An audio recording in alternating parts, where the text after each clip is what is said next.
मोहित साहब, you think कि Israel को बिल्कुल कोई लेना देना नहीं है इस बात से? नहीं, देखिए, चूँकि हमारे यहाँ इंटरनेशनल रिलेशंस की डिबेट बड़ी सतही रहती है, इसलिए हर चीज़ को तोड़ मोड़ के गलत मलत अंदाज से पेश कर दिया जाता है। मेरा पहला पॉइंट ये है कि हमने बस मिस कर दी। 90s में हम अगर इसराइल को एंगेज करते तो हमें उसका बहुत डिविडेंड मिलता। पहला डिविडेंड ये मिलता कि इंटरनेशनल सिस्टम के अंदर हमारी पोजीशन जो थी वो बहुत स्ट्रांग हो जाती, क्योंकि हम एक बहुत बड़ी हॉस्टिलिटी रिड्यूस कर देते।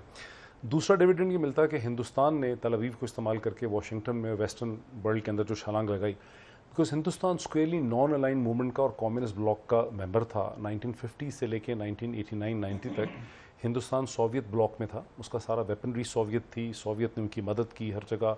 अफगानिस्तान की जंग उन्होंने सोवियत के साथ मिलकर हमारे खिलाफ लड़ी।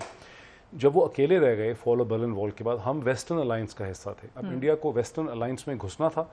उन्होंने देखा कि ये this is the right opportunity, उन्होंने तल अवीव को इस्तेमाल किया, उसको रिकग्नाइज़ किया। इंडिया की रिकग्निशन से तल अवीव को बड़ी स्ट्रेंथ मिली, उनको एक मॉरल लेजिटिमेसी मिली। हम अगर फौरी तौर पे तस्लीम ना भी करते तो हम इजराइल को अगर डिप्लोमेटिकली एंगेज करते स्टेप बाय स्टेप, तो हम जो कुछ इसराइल को देते in terms of legitimacy, because हम खाली खुद तो नहीं देते, फिर हम बाकी मुस्लिम ममालिक के साथ हम इसराइल का रास्ता खोलते। अब हम सिचुएशन में सूरत देखे थे, सिचुएशन कितनी बुरी हो चुकी है। अब सिचुएशन ये हो चुकी है कि मक्का मदीना के जो सेक्रेड प्लेसेस जिस मुल्क में हैं सऊदी अरब में, जो मुस्लिम दुनिया की मॉरल लीडरशिप अभी सऊदी अरब के पास है, उसके क्लोजेस्ट पॉसिबल रिलेशनशिप डेवलप हो चुके हैं इसराइल के साथ।